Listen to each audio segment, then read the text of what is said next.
네, 여러분 안녕하십니까. 전이암, 즉 사기암은 완치 가능할까요? 전이암이나 사기암이나 같은 말이 되겠습니다. 전이암이 과연 완치 가능한가?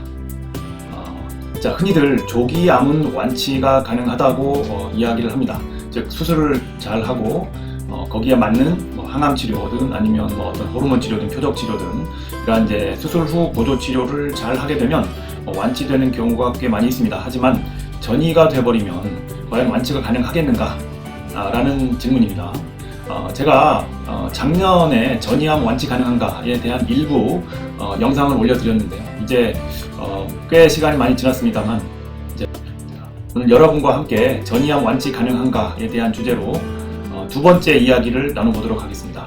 오늘은요, 자궁내막암 환자인데 면역항암제로 치료가 잘 되어서 거의 완치에 가까운 상태에 이르게 된 환자 케이스를 여러분과 함께 이야기를 나눠보도록 하겠습니다.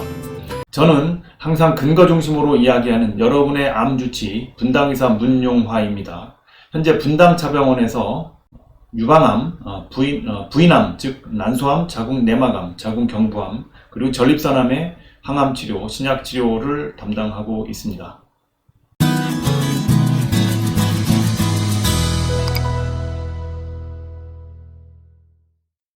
자, 본격적으로 이야기를 나눠보도록 하겠습니다.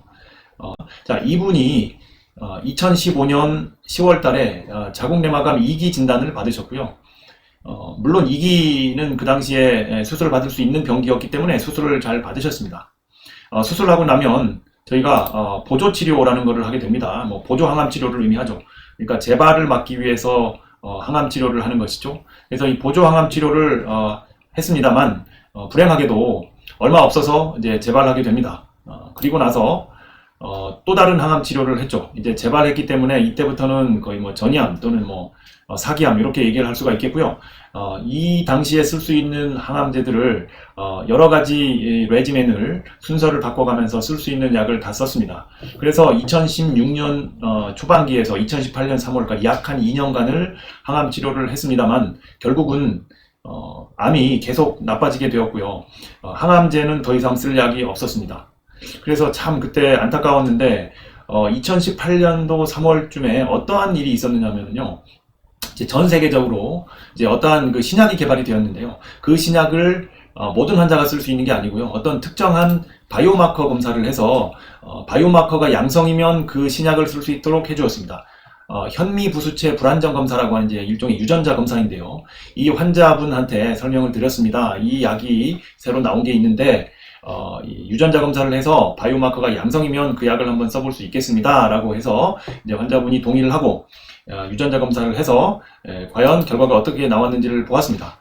자, 그 전에 바이오마커 양성인 고형암에서 키트루다라고 하는 면역항암제의 효과에 대해서 한번 보고 넘어가겠습니다. 자, 바이오마커 양성인 고형암이라고 하는 얘기는요, 이 바이오마커라고 하면 어떠한 유전자 검사를 했을 때 그 항암제가 잘 들을 수 있는 어떤 마커, 이러한 거를 이제 바이오마커라고 하는데요. DNA 손상 복구 유전자 결손이 첫 번째 바이오마커가 되겠고, 두 번째는 현미부수체 불안정이라고 하는 이제 유전자의 어떤 상태가 이 바이오마커 양성 상태가 되겠습니다. 이 얘기는 굉장히 어려운 얘기이기 때문에요. 제가 이런 학문적인 얘기까지 오늘은 자세히 말씀드리지는 않겠고요. 어쨌든 이런 바이오마커 검사를 해서 양성으로 나오게 되면 이게 어떤 암이든 간에 자궁내막암이든 폐암이든 유방암이든 무슨 어떤 고형암이든 간에 키트루다를 사용을 해서 효과를 볼 수 있다는 뜻입니다. 이러한 경우에 키트루다의 종양 반응률이 39.6%, 다시 말해서 약 40%입니다. 10명 중에 4명이 종양이 굉장히 많이 줄어든다는 뜻이고요. 여기서 중요한 건 뭐냐, 이 환자들이 이 치료를 처음 하는 환자가 아니고요, 여러 가지 항암제를 쓰다가 더 이상 쓸 약이 없는 경우 이런 식으로 치료를 하다가 이 키트루다라는 약제를 쓴 거기 때문에 이 종양 반응률 40%는 굉장히 아주 좋은 효과라고 할 수가 있겠습니다. 이 연구가요, 키노트 158이라고 하는 연구가 되겠습니다. 따라서 이러한 좋은 효과를 보였기 때문에 이 바이오마커가 양성인 모든 고형암 환자들은 키트루다를 사용할 수 있도록 사용 승인이 났습니다. 미국에서 1917년에 먼저 사용 승인이 났고, 이어서 다음에 2018년도 이 환자가 이 항암제들이 더 이상 듣지 않았던 그 시기에 키트루다가 사용 승인이 난 것입니다. 이 환자의 이 바이오마커 검사를 했더니요, 현미 부수체 불안정 검사에서 이게 바이오마커가 양성이 나왔습니다. 그래서 키트루다라는 면역 항암제를 사용하기 시작하였고요. 이게 2018년 3월입니다. 그래서 쭉 이제 3주마다 약제를 쓰고 있는데 현재 2020년 3월까지 4년간 약을 쓰고 있는데요. 약을 쓰고 나서 암이 과연 어떻게 변했는지를 한번 보시겠습니다. 자, 이거는요, 2018년 2월 9일 날 키트루다 사용하기 직전의 암 상태인데요. 이게 골반에 암이 한 3cm 정도 되는 암이 있었고요. 물론 이제 제가 보여드리는 건 아주 대표적인 암 하나만을 보여드리고 있지만 이 골반에 있는 암 말고도 뭐 복강내에도 여러 개의 암이 있었고요. 이 암이 하나만 있었던 건 아닙니다.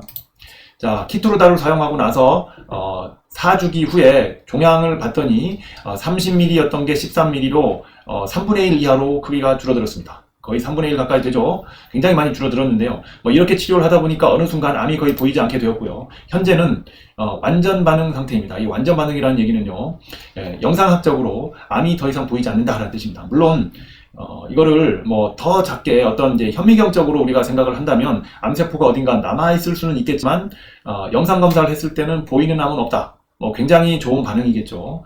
이러한 상태에 이르게 된 것입니다. 자, 그래서 이 환자의 치료의 여정을 한번 들여다보면은요. 자, 2015년 10월 달에 자궁내막암 2기로 수술을 받았다고 했고요. 이 보조항암 치료를 하면서 몇 개월 정도 지나서 오래지 않아서 재발하게 되었고, 여러 가지 항암 치료를 했지만 결국은 암은 잘 치료되지 않았고 나중에는 더 이상 쓸 수 있는 항암제가 없었습니다. 그러고 나서 이 바이오마커 검사를 했고요. 유전자 검사에서 좋은 효과가 있을 거다라고 이제 결과가 나왔기 때문에 키트루다를 사용해서 현재 52주기까지 사용을 하고 있고요. 키트루다는 원래 3주마다 쓰는 약인데요. 제가 이 환자분의 암 상태가 좀 치료가 잘 돼서 안정 상태에 접어들었다. 이제 좀 뭐랄까요? 암세포들이 굉장히 이제는 많이 억제가 돼서 좀 활성이 많이 줄어들었다라고 판단을 한 시점부터는 사실은 이제 이 키트루다를 4주 간격으로 간격을 늘렸고, 그리고 조금 더 지나서는 이제 현재는 이제 6주 간격으로 사용을 하고 있습니다. 그럼에도 불구하고 아직까지 암이 되살아나지 않고 계속 잘 억제가 되어 있고 완전 반응 상태를 유지하고 있어서 환자도 굉장히 만족스러운 생활을 하고 있고요. 더군다나 이 환자는 자궁내막암 같은 경우는 이 직장하고 암이 이렇게 가까이 붙어 있는 경우가 많기 때문에 사실은 장이 막혀서 뭐 대변을 못 푸는 경우가 많거든요. 근데 이 환자도 사실은 그런 안 좋은 이제 기억이 있습니다. 대장이 막혀서 이제 대변을 볼 수 없는 상황이었었는데 장루 수술을 했죠. 처음에 장루 수술을 하고 나서 이 키트루다를 사용을 하게 되었는데요. 키트루다를 사용하면서 암이 줄어드니까 역시 이 장루 장이 이제 원활하게 활동을 할 수가 있는 거죠. 그래서 장루도 다시 복원을 해서 뭐 현재는 전혀 문제 없이 뭐 배변 활동을 하고 있고요. 뭐 일상생활을 하고 있습니다. 그래서 굉장히 해피하게 환자분은 잘 지내고 있습니다. 자, 그렇다면 면역 항암제로 전이암을 완치할 수 있겠는가요? 완치가 가능한가요? 이 질문을 드려보겠습니다. 약제에 따른 전이암의 생존 곡선인데요. 이 왼쪽 그래프를 보시면은요. 이거를 이제 가로축 또는 이제 X축이라고 하는데, 암을 진단하고 나서 몇 년이 지났는가라는 이제 시간의 개념이고, 이 세로축, 이거는 Y축이라고 하는데 생존율입니다. 자, 이 처음에 시작하는 시점에는 100%고 점점 생존율이 이렇게 시간이 가면서 낮아지죠. 뭐 50% 점도 있고요. 더 낮은 지점도 있습니다.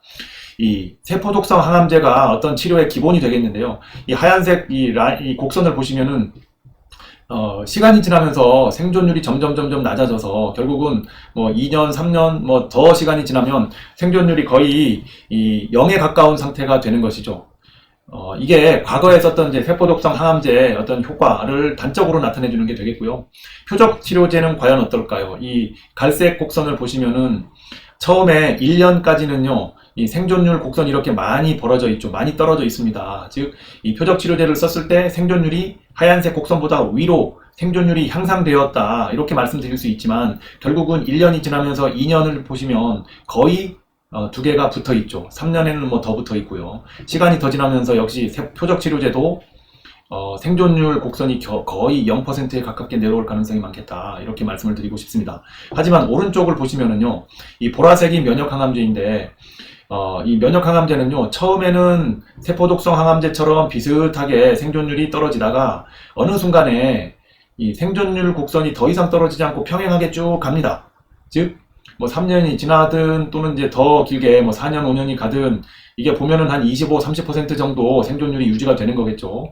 그 말은 무슨 말이냐면요. 암 환자들 100명 중에서 이러한 치료를 했을 때 한 25명에서 30명 정도는 이렇게 아주 장기 생존을 할 수 있다는 뜻입니다. 그렇다면 물론 이제 안타깝게도 30명에 들지 못하는 다른 환자들은 이러한 좋은 효과를 보지는 못하는 거겠죠. 그래서 현재 의사들도 그렇고 많은 이제 연구자들이 이 면역항암제 효능을 보지 못하는 환자들을 어떻게 하면 구제할까, 이제 그런 연구들을 많이 하고 있는 거겠죠. 오늘의 주제는 아니기 때문에 그 얘기는 오늘은 하지 않겠습니다.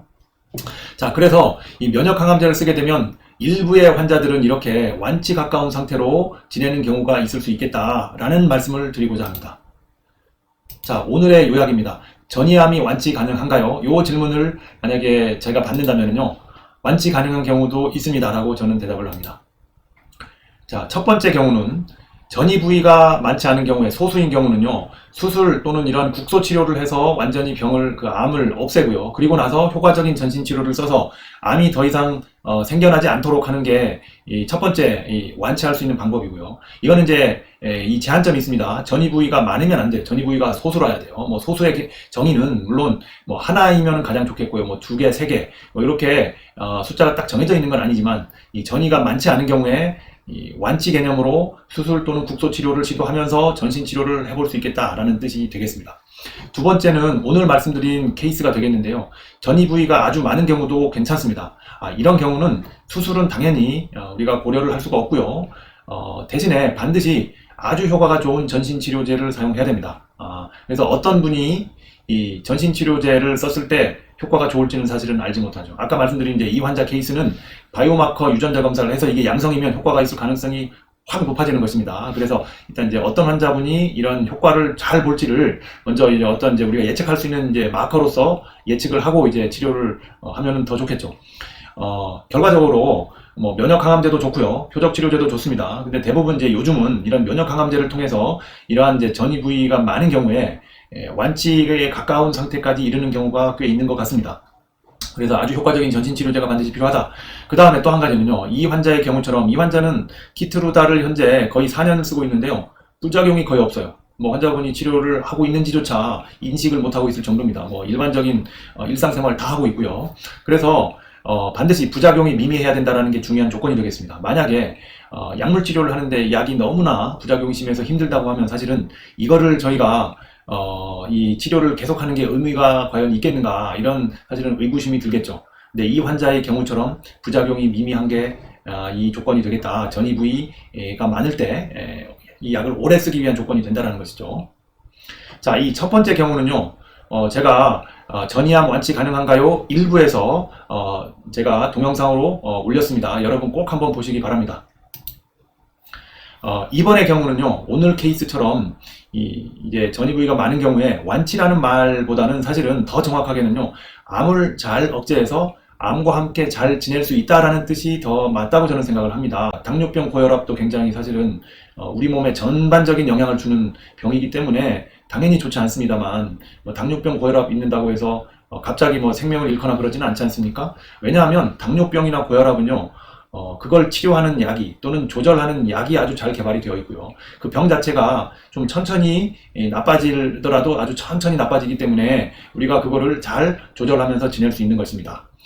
요즘은 이 전이암도 좋은 약을 써서, 여러분께 잘 맞는 약을 써서 암을 잘 억제해서 이렇게 오랫동안 잘 지내실 수 있는 이러한 시대가 이제 왔다라고 제가 말씀을 드릴 수 있겠습니다.